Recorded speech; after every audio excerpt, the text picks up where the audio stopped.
María Victoria Balestrero es profesora de Derecho del Trabajo en la Universidad de Génova, una de las personas a la que más estimo en el mundo académico, por muchísimas razones, no todas ellas confesables ante la Cámara. Quiero decir, porque desde hace muchísimos años, muchísimos para mí, muchísimos años,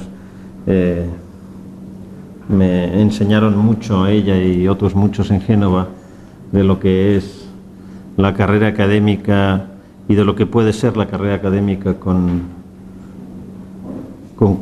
atención personal y con calidez y con mucha estima, y a ella y a Ricardo, que está hoy también aquí, les debo mucho en esto.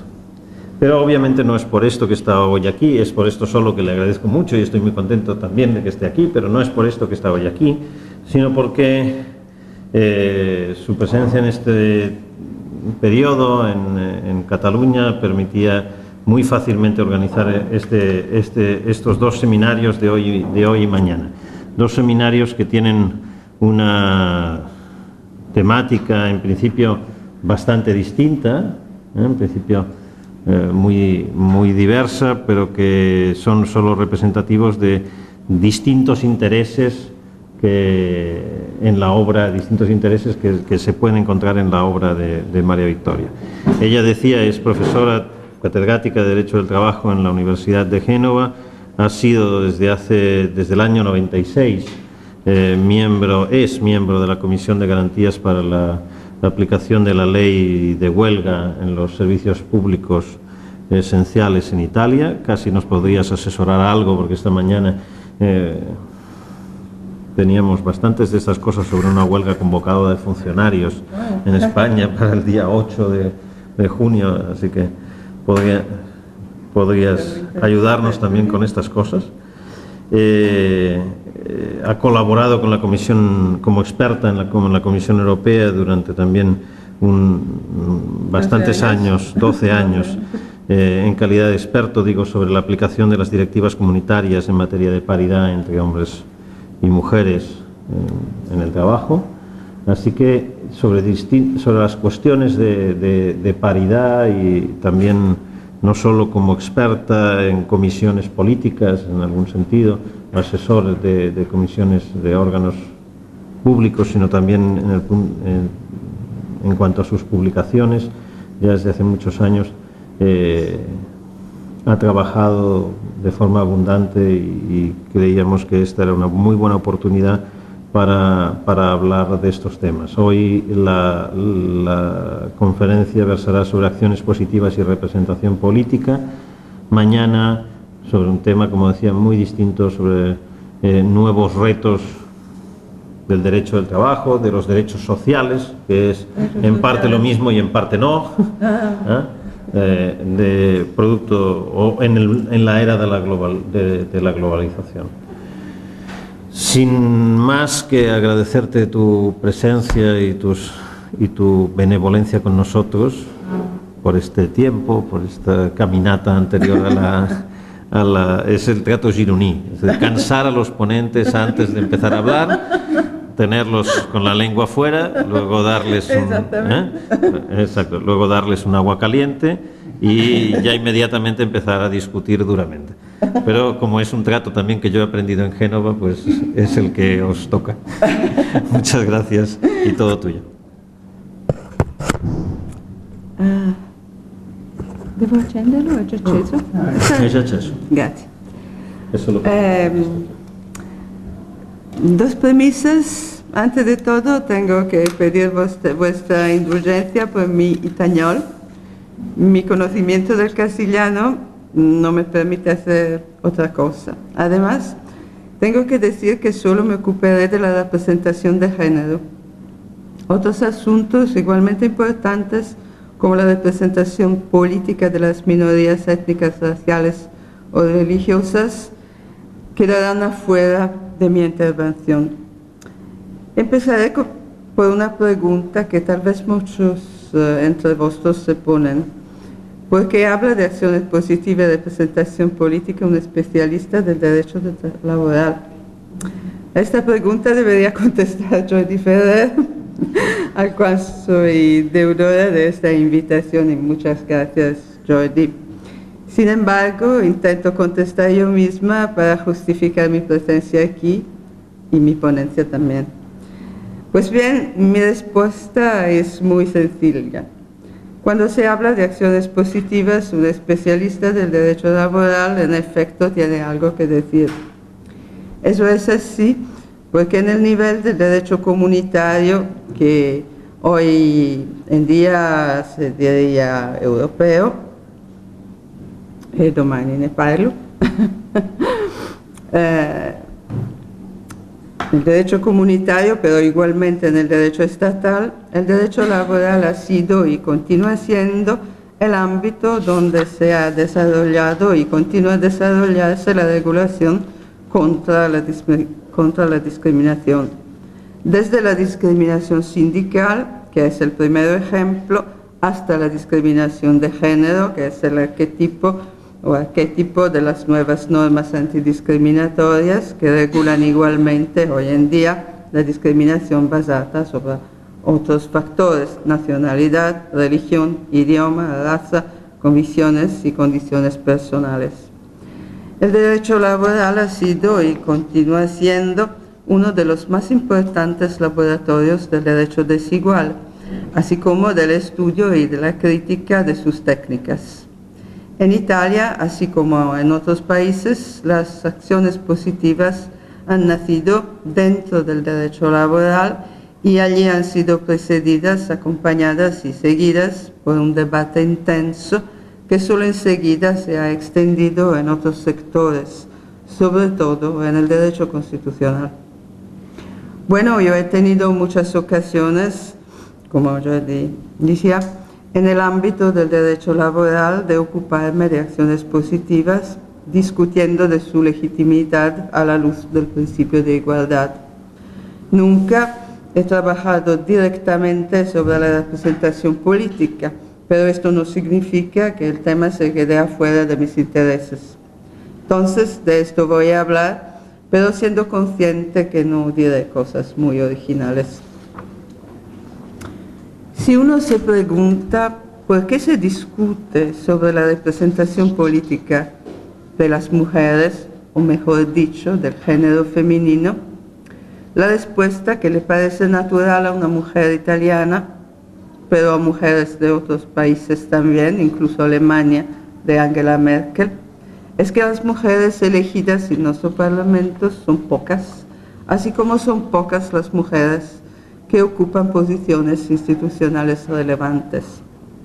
Los datos son distintos en cada país y resultan diversos si se mira la presencia de las mujeres en las instituciones locales, donde es más alta, o bien en las instituciones nacionales, donde se queda a menudo muy baja.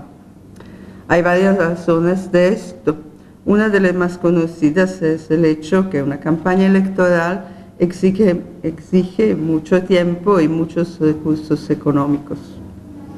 En Italia, la situación es una de las peores, o tal vez la peor en absoluto. En Italia, la política está hecha por hombres y para hombres. En la política, la identidad de género masculino logra hasta mitigar las diferencias de ideología política, de cultura, de estilo. Cuando hace unos años la Cámara, mientras que la señora ministra por la Igualdad de Oportunidades lloraba, rechazó por votación secreta una enmienda a nuestra muy mala ley electoral que pretendía introducir a las así llamadas cuotas rosas, a saber, la reserva formal para cada uno de los géneros, pero de hecho a las mujeres, de un modesto 33% de las candidaturas. Y asistimos, al momento del rechazo, asistimos a una explosión de alegría grosera y bipartisan de los diputados varones. un espectáculo tanto deprimente como significativo. Pero decir que hace falta aumentar la representación de las mujeres, porque las mujeres son demasiado pocas en los lugares de la política, no es suficiente. Y tal vez no sirve para contestar a la pregunta ¿por qué más mujeres? La respuesta a esta pregunta no es y no puede ser solo cuantitativa.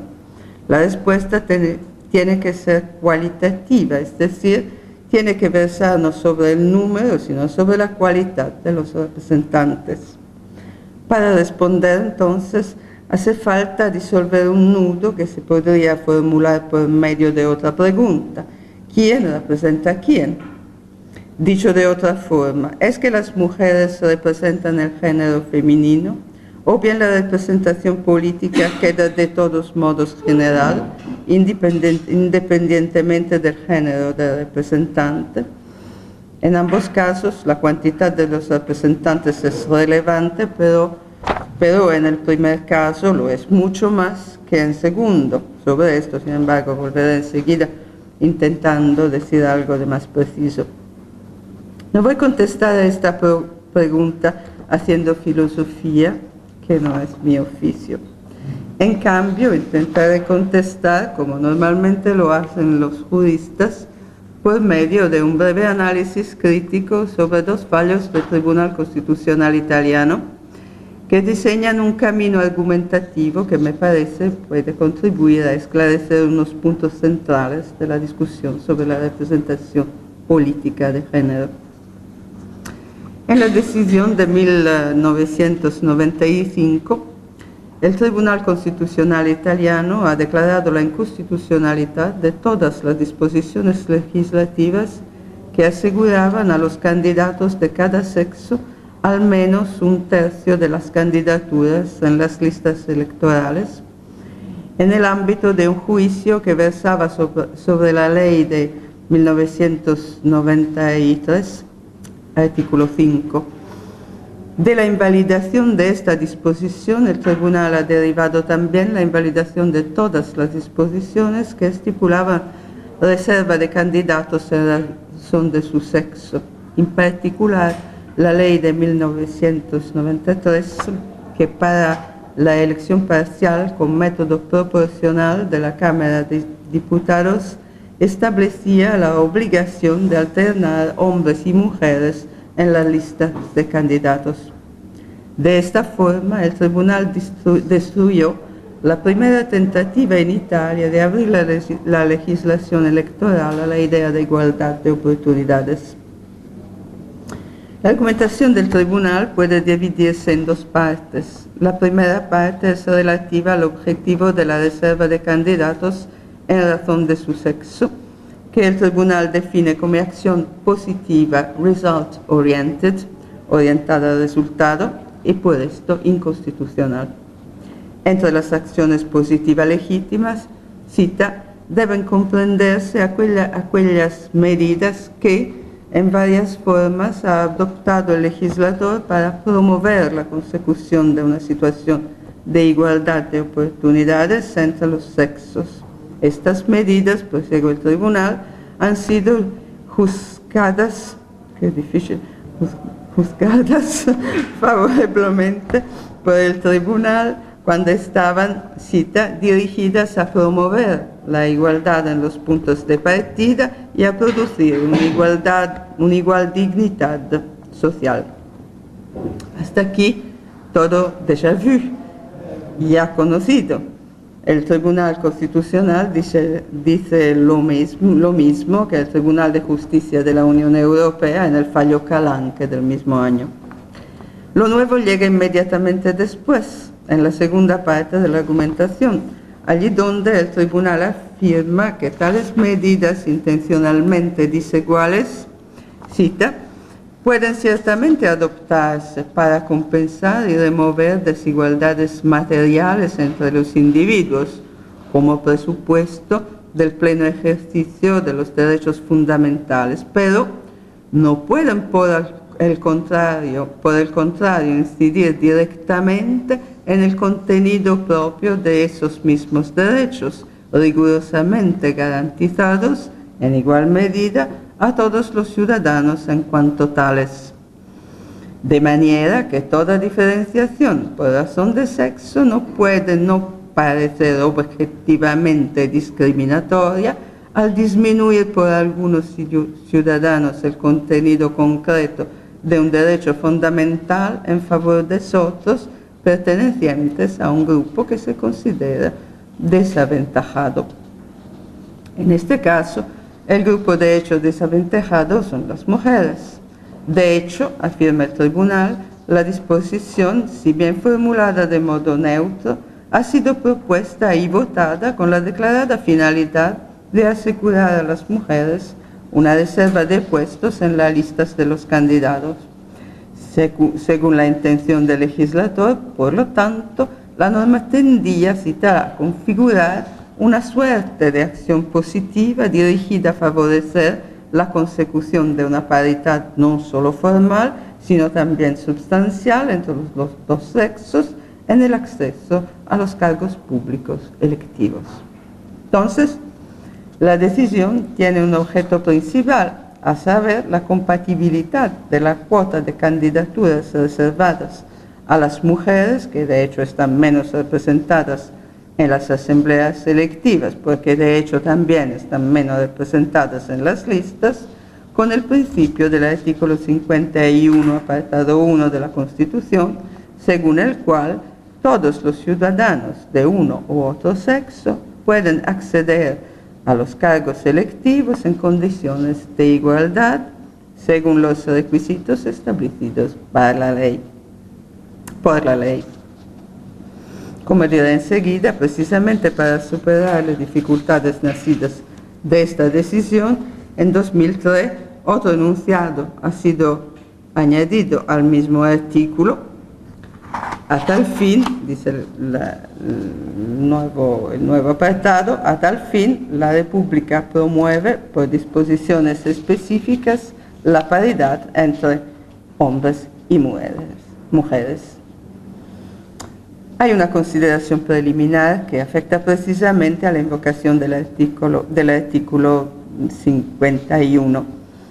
El tribunal conecta el derecho a ser elegido con el derecho a ser candidato, definiendo la capacidad para ser candidato como condición previa y necesaria para poder ser elegido, para disfrutar, por tanto, en concreto, del derecho de sufragio pasivo. Conectada así la elegibilidad con la capacidad para ser candidato, el tribunal extiende a la segunda la misma regla inderogable de absoluta igualdad entre los dos sexos que el artículo 51 refiere a la primera. Un primer nudo de la cuestión radica por tanto en esto. Si la capacidad para ser candidato constituye un momento del ejercicio del derecho de sufragio pasivo, o si por el contrario es la candidatura, en cuanto cosa distinta de la capacidad para ser candidato, lo que constituye un momento del ejercicio del derecho de sufragio pasivo. A mí me parece que la capacidad para ser candidato, en cuanto denota la posibilidad de acceder a la candidatura, puede ser considerada como un presupuesto de hecho para el ejercicio del derecho de sufragio pasivo. La intención del legislador era precisamente la de ponerle a las mujeres en condición de gozar plenamente del derecho de elección pasiva, removiendo a través de la cuota de candidaturas femeninas los obstáculos que de hecho impiden a las mujeres gozar de este derecho, es decir, la dificultad de ver acogidas y apoyadas sus candidaturas. Y la intención, vista la situación, no era razonable. Hay aún una consideración preliminar que hacer sobre la mención expresa a la igualdad entre los dos sexos en el acceso a los cargos electivos, a la que el tribunal asigna justamente importancia. La formulación del artículo 51, apartado 1, tiene de hecho como razón histórica la discriminación sufrida en el pasado por las mujeres, excluidas del derecho de voto político hasta 1945. Por lo tanto, durante mucho tiempo, nuestro país no había aceptado la idea que los titulares de los derechos políticos lo fueran las personas sin distinción de sexo. Si solo los hombres eran titulares de los derechos políticos, el sexo tenía una importancia decisiva. Como he dicho anteriormente, los efectos de esa discriminación histórica perduran. La discriminación histórica por razones de sexo, que explica la formulación del artículo 51, se ha traducido ahora en un rígido principio de igualdad formal, que impone hacer abstracción de las características diferenciales, negando al mismo tiempo legitimidad a la consideración de algunos elementos que diferencian a los individuos. Como diría el juez Scalia del Tribunal Supremo de los Estados Unidos, de cara a las elecciones, aquí somos de un solo sexo, el neutro. Lo que dice Scalia precisamente, solo hay una raza aquí, la raza americana, adherent constructors, el fallo. El argumento que lleva al tribunal hacia esta solución se resume completamente en las dos frases que he recogido anteriormente. Las acciones positivas no pueden incidir directamente en el contenido de los derechos rigurosamente garantizados en igual medida a todos los ciudadanos en cuanto tales. Donde se trata de derechos fundamentales, toda diferenciación en razón del sexo hace que disminuya para algunos ciudadanos en favor de otros el contenido concreto de un derecho fundamental. El punto crucial es, por tanto, la distinción que el tribunal enuncia como un dogma que no admite discusiones entre derechos fundamentales y otros derechos. Aquí, dice el tribunal, no se trata de desigualdades materiales, se trata de derechos individuales fundamentales. Si garantizamos a candidatos de sexo femenino un tercio de las candidaturas, quitamos a un tercio de potenciales candidatos de sexo masculino el derecho de presentarse y por ello los discriminamos. En la base de ello parece de nuevo evidente el rechazo a tomar en consideración la menor representación de las mujeres en las asambleas electivas y anteriormente en las candidaturas, en cuanto totalmente incompatible con la idea que las asambleas electivas y anteriormente las listas electorales están compuestas para personas neutras, puesto que la representación política no tiene ni debe tener sexo. El tribunal, cuando se trata de derechos fundamentales, no acepta comparar hombres y mujeres en tanto pertenecientes a grupos distintos.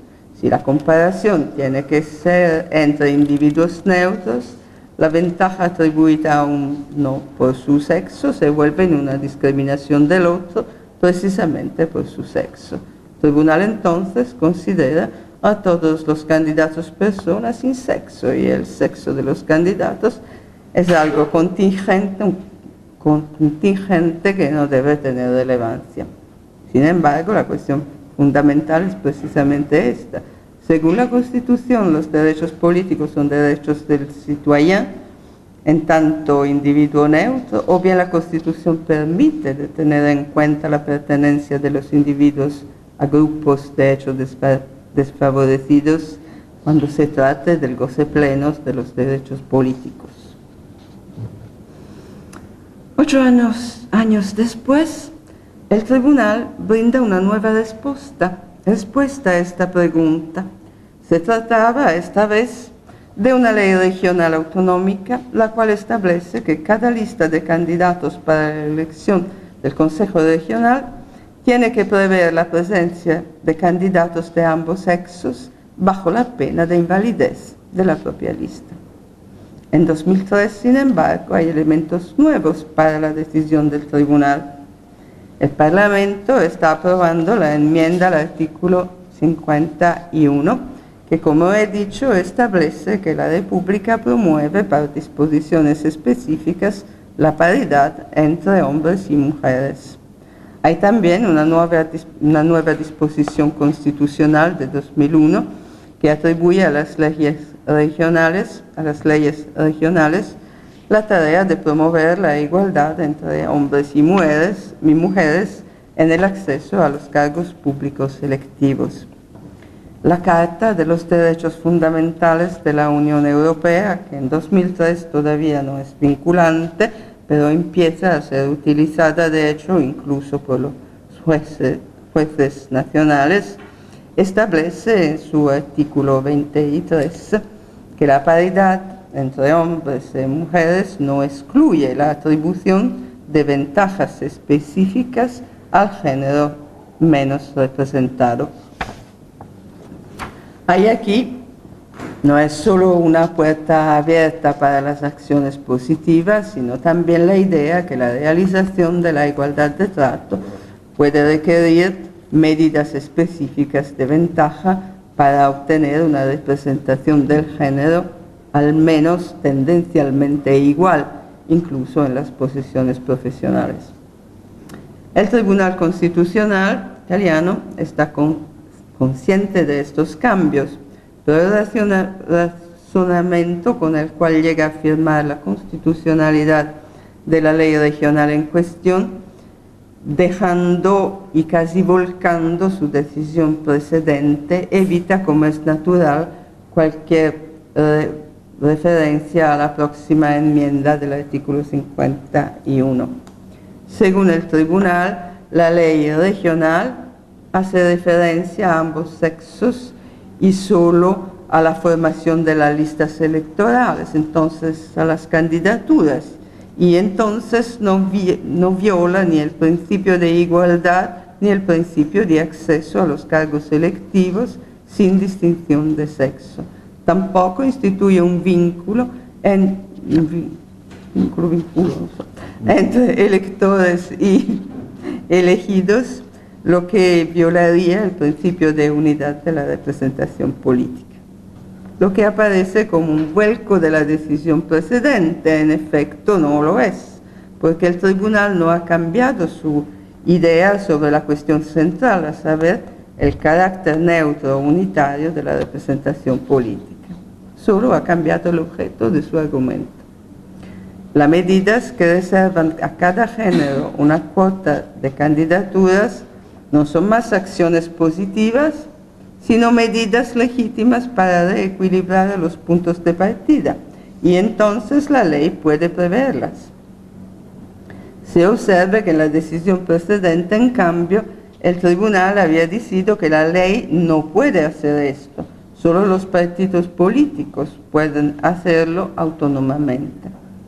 Las disposiciones examinadas, dice ahora el tribunal, establecen un vínculo que no ya al ejercicio del derecho de voto, al derecho de ser elegidos, sino a la formación de las libres decisiones de los partidos políticos, excluyendo la posibilidad de presentar listas constituidas enteramente por candidatos del mismo sexo. El objeto, como se ve, no es más, como era en 1995, el derecho fundamental de voto, sufragio activo y pasivo, sino el derecho de un sujeto particular, concretamente un partido político, de elegir sus propios candidatos.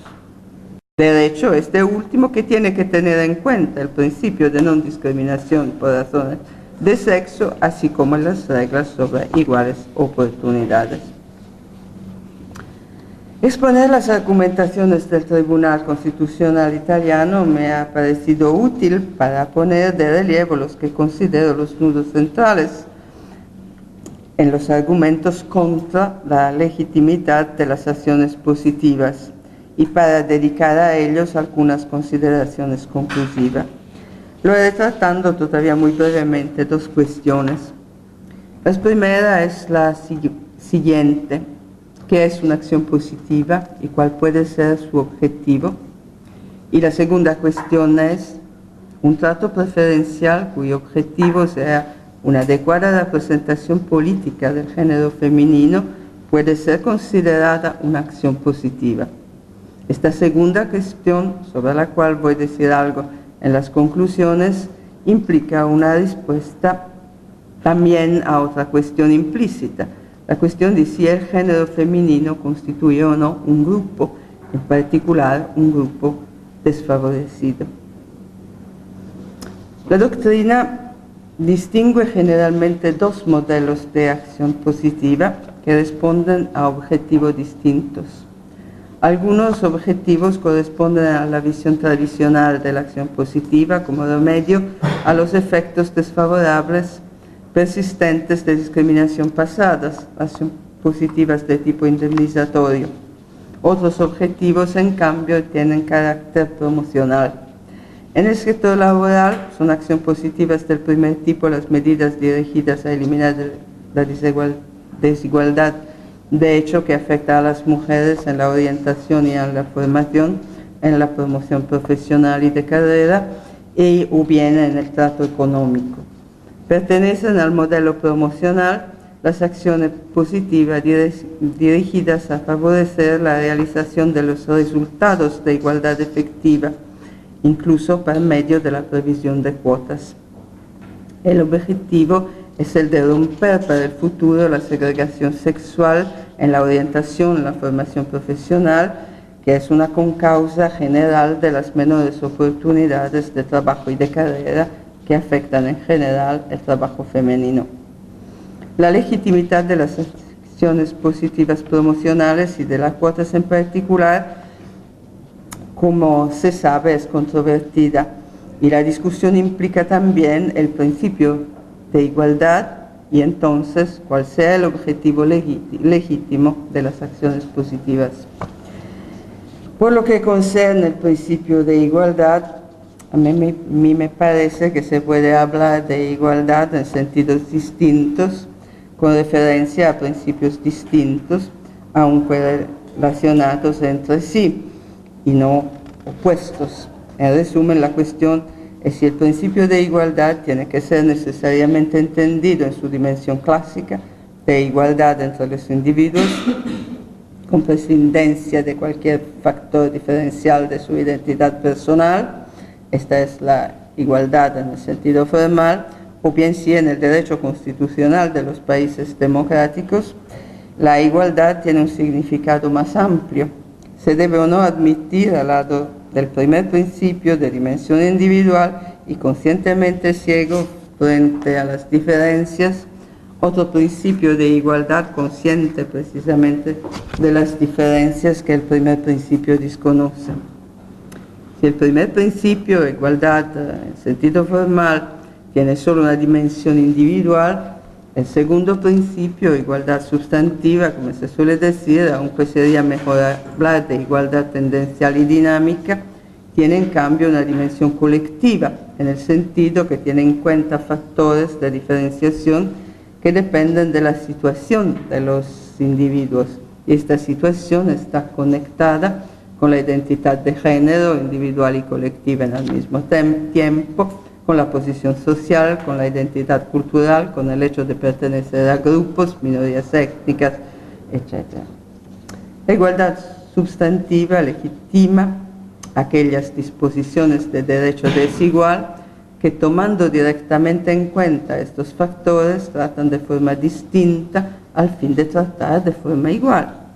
A la luz del principio de igualdad sustantiva, entonces, es legítimo tomar en consideración los factores de diferencia o desventaja que, según el principio de igualdad en sentido formal, será prohibido tomar en cuenta al fin de otorgar un trato preferencial cuya justificación se encuentra en la realización del objetivo de la igualdad, lo que pasa necesariamente por la eliminación de todo obstáculo que se refiere específicamente al factor de diferencia o desventaja en cuestión y que impide la realización del objetivo. Por lo que concierne las acciones positivas legítimas, la cuestión es legítima solo en los puntos de partida o incluso en los resultados. A mí me parece evidente que una concepción meramente individualista de la igualdad no es compatible con la igualdad en los resultados, que en cambio es precisamente el objetivo de la igualdad sustantiva. Por cierto, nadie niega que uno de los significados que se pueden atribuir y que de hecho se atribuyen a la expresión iguales oportunidades es la posibilidad otorgada al sexo desfavorecido de competir con armas iguales con el sexo favorecido, estableciendo condiciones de igualdad en los puntos de partida. Sin embargo, la igualdad en los puntos de partida por sí sola no garantiza iguales resultados.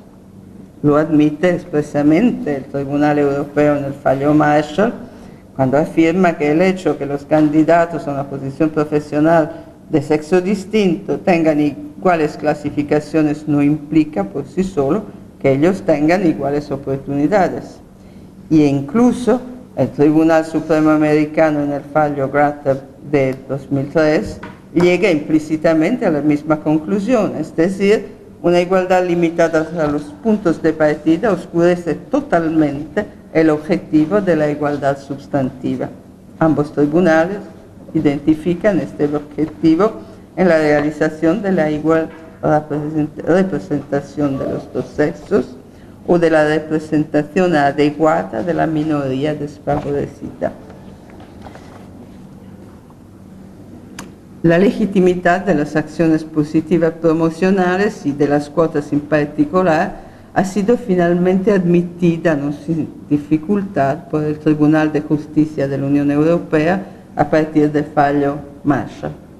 En este fallo, el primer de una serie, recuerdo dos más, Badek y Abramson, el tribunal ha corregido considerablemente, así sin volcar, la argumentación del fallo Calanque, donde el tribunal había censurado la medida preferencial prevista por una ley del Landesbrema, porque esta medida, decía el tribunal, va más allá de la promoción de la igualdad de oportunidades, único objetivo legítimo de las acciones positivas según la directiva comunitaria, sustituyendo la mera promoción de iguales oportunidades por el resultado. En otras palabras, según el tribunal, la disposición de la ley del Landesbrema no estaba dirigida a eliminar los obstáculos que de hecho producen el desequilibrio en la representación de los dos sexos, sino eliminaba directamente dicho desequilibrio. En el fallo Marshall, el tribunal dice que la ley nacional, que favorece de una forma especial a los candidatos de sexo femenino, no puede garantizar a las mujeres la precedencia absoluta y sin condiciones en las promociones, sin sobrepasar los límites del principio de igualdad. Estos límites no son sobrepasados si la ley garantiza, como en este caso, para los candidatos hombres con cualificación igual a la de las candidatas, en cada caso individual, un examen objetivo de las candidaturas que tenga en cuenta todos los criterios relativos a las personas de los candidatos y no tenga en cuenta la precedencia otorgada a las candidatas cuando alguno de estos criterios favorezca al candidato hombre. Entonces, entre estos límites, las acciones positivas result-oriented y las cuotas en particular son legítimas. Su objetivo es realizar la igualdad sustantiva al fin de realizar la igual representación de los géneros. Además, hace falta mencionar que, como he dicho anteriormente, en la formulación del principio de igualdad entre hombres y mujeres, la Carta de los Derechos Fundamentales, el artículo 23, establece que dicho principio, el principio de paridad, no impide la promulgación de disposiciones que establecen ventajas concretas o específicas en favor de las personas del sexo menos representado. La formulación análoga es en el artículo 157 del Tratado sobre el funcionamiento de la Unión Europea. Paso ahora a la segunda cuestión sobre el objetivo legítimo de las acciones positivas. Al uso del concepto de menor representación y entonces al objetivo de la representación igual o equitativa se hacen muchas críticas que aquí no tengo la posibilidad de analizar. Sin embargo, me parece necesario replicar a los que afirman que la menor representación es sí un índice de discriminación o desventaja, pero la igual representación no puede ser el objetivo final de las acciones positivas. Bueno, a mí me parece claro que si la menor representación de las mujeres o de la minoría étnica o racial es un índice, es más, el índice, según parece en las fuentes comunitarias de la discriminación, esto es así porque la menor representación es un efecto cierto de la discriminación y por esto debe ser removido. Incluso con el sistema de cuotas, si las cuotas constituyen una medida proporcionada a la desventaja que hay que remediar. Mirando solo a las mujeres, quiero añadir que prever, como hacen las fuentes comunitarias, ventajas específicas, concretos, para remediar a la menor representación no tendría mucho sentido si el objetivo no fuera precisamente una representación al menos tendencialmente igual. Esta conclusión puede encontrar otra objeción. Hablar de representación igual significa tener una concepción elitista de las acciones positivas, es decir, las acciones positivas que apuntan a reducir la diferencia entre grupos desiguales tienen el efecto de crear una élite social, económica, política, mientras que los miembros pobres del grupo no se benefician de las acciones positivas, que no están destinadas a ellos, y además los grupos beneficiarios de las acciones positivas ven aumentar las desigualdades internas al propio grupo. Por cierto, esta objeción tiene sentido. Si se mira la cuota en particular en el acceso a una posición profesional privilegiada o al acceso a universidades americanas prestigiosas y muy caras, como pasa en las acciones positivas en los Estados Unidos. De aquí se puede sacar la impresión falaz de que se trata de medidas excepcionales, case by case, y con un carácter esencialmente individual, pero esta impresión falaz puede ser dejada de lado. En primer lugar, hace falta tener en cuenta que las cuotas no son la única medida, sino solo una de las medidas posibles en el ámbito de los tratos preferenciales legitimadas por el principio de igualdad sustantiva. En segundo lugar, hace falta tener en cuenta que las cuotas se instituyen para remediar una situación de exclusión de los que pertenecen a una cierta categoría, a un cierto grupo. Por esto, la cuota tiene una dimensión no individual, sino colectiva, aun si el resultado es la inclusión de un individuo particular. En tercer lugar, hace falta tener en cuenta que cada cuota pertenece a una más amplia estrategia. Encuentra su justificación en la menor representación o exclusión de los que pertenecen a la categoría o al grupo considerado, si su efecto es la inclusión o el aumento de la representación. El valor ejemplar, que sin duda tiene, no ofusca su efectivo alcance de remedio para las desventajas del grupo en su conjunto. Vuelvo ahora para concluir al problema de la representación política de género. A la pregunta ¿por qué más mujeres en la política? El Tribunal Constitucional italiano ha contestado con el fallo de 2003, considerando como medida legítima, conforme a la vez al principio de igualdad y al principio de unidad de la representación política, la reserva de una cuota de candidaturas femeninas. Lo que en cambio el tribunal no ha dicho, y que no podría decir considerando que la representación política no tiene sexo, es que una escasa representación política de las mujeres sí influye sobre la calidad de la representación política. Esto no significa que las exigencias de las mujeres tienen que ser representadas necesariamente por las propias mujeres.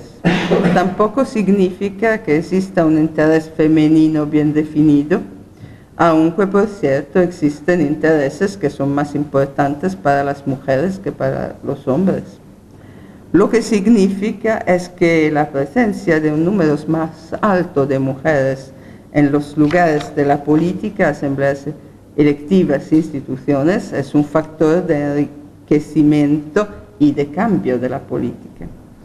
Queda, sin embargo, otra pregunta. ¿Son las acciones positivas un medio adecuado para garantizar una representación política, al menos equilibrada, de los dos géneros? A esta pregunta también el Tribunal Constitucional ha contestado con el fallo de 2003, sencillamente negando que la cuota de reserva de las candidaturas sea una acción positiva. Una negación, sin embargo, no es una respuesta satisfactoria. Se puede decir lo que dice el tribunal, pero para llegar a esta conclusión hace falta una argumentación. Como he intentado esclarecer, las acciones positivas son medidas con las cuales se promueve la representación igual o al menos adecuada de un grupo desfavorecido. Entonces, la cuestión es si el género femenino puede ser considerado un grupo. Porque si no está así, entonces cabe decir que las medidas que pretenden equilibrar la representación política del género no son acciones positivas. A esta cuestión, como se sabe, existen respuestas diferentes. A menudo se oponen en tanto que modelos distintos, el de los Estados Unidos y el francés, el modelo de la parité. En el primero, las mujeres están tratadas como grupo desfavorecido y las acciones positivas, a saber, medidas de derecho desigual, están permitidas en tanto que remedios temporales, flexibles y proporcionales, dirigidos a corregir una situación de desigualdad sustantiva y a realizar una representación equilibrada de las minorías. El modelo francés de la parité, inspirado por la idea de realizar una representación política equilibrada, se basa sobre la constatación que en la sociedad están presentes en igual medida hombres y mujeres. Las disposiciones en materia electoral, después de la revisión constitucional de 1999, que prevén la alternancia rígida en las listas de candidatos y candidatas, son consideradas no como medidas de apoyo en favor de las mujeres, sino como medio para realizar una democracia realmente igual. En otras palabras, no derecho desigual, sino derecho igual. Yo soy favorable a cuotas de reserva en favor de las mujeres en política, pero soy consciente de que el género no es un grupo. Sin embargo, la discriminación todavía subsistente del género femenino, incluso en política, hace de las mujeres una minoría. Quiero decir que es verdad para las mujeres lo mismo que cabe decir con referencia a las minorías étnicas o religiosas. El grupo no existe en naturaleza, es la discriminación que crea el grupo. Sin embargo, el interés por una representación equitativa no es el mismo en el caso del sexo que en el de la minoría étnica, religiosa o racial. La representación equitativa de las mujeres, en efecto, no tiene el mismo alcance ni el mismo significado que el de la representación equitativa de las minorías étnicas o raciales. En el caso del sexo, la representación equitativa coincide con la igualdad porque corresponde a un modelo de sociedad igual. En el caso de las minorías étnicas, representación equitativa quiere decir presencia proporcionada porque corresponde a un modelo de sociedad inclusiva. Cabe decir en el primer caso igualdad sin más, en el segundo integración de las diversidades. Igual representación no significa pretender el 50% u otro porcentaje según la proporción de hombres y mujeres en el mercado en cuestión. Los números son importantes y deben serlo, pero la idea de representación resulta demasiado banalizada por los que reduce a una mera cuestión cuantitativa.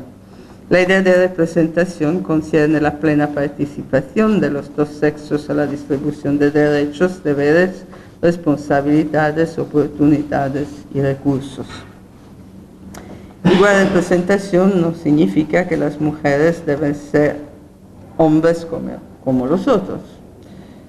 Quiere decir, en cambio, que el sexo o el género femenino debe tener igual dignidad a la que de hecho está reconocida a los hombres. En el fondo, la igual representación no es otra cosa que la idea de efectiva participación que está escrita en el artículo 3, apartado 2 de la Constitución italiana. Los dos sexos tienen que ser igualmente representados para obtener igualdad efectiva y concreta. Entonces, no solo hace falta eliminar todos los mecanismos que generan exclusión, sino también actuar sobre las consecuencias de la exclusión. Y para hacer esto es necesario mirar incluso los números en que la exclusión se revela. Pero al final, para obtener estos números, ¿cuáles medidas son necesarias? En los países escandinavos responderían que hace falta cambiar la estructura de la condición femenina y sobre todo la división de los papeles o de las funciones. En otros países dirían que es una tarea de los partidos políticos brindar a las mujeres el espacio necesario al fin que las candidaturas se traduzcan en elección y que esto es suficiente, aunque en efecto no lo es en absoluto. En Italia hace falta una ley para imponer cuotas en la elección del Parlamento. Aunque sí, con un sistema electoral de mayoría como el nuestro, en el cual sencillamente se votan los candidatos decididos por los partidos, incluso una tal medida difícilmente podría producir resultados importantes. En lo que concierne a las otras instituciones, es necesario que los hombres sean señalados, levantando sus traseros de los sillones que ocupan desde siempre. Pero por esto, más bien que la ley, sería necesaria la dinamita. Gracias.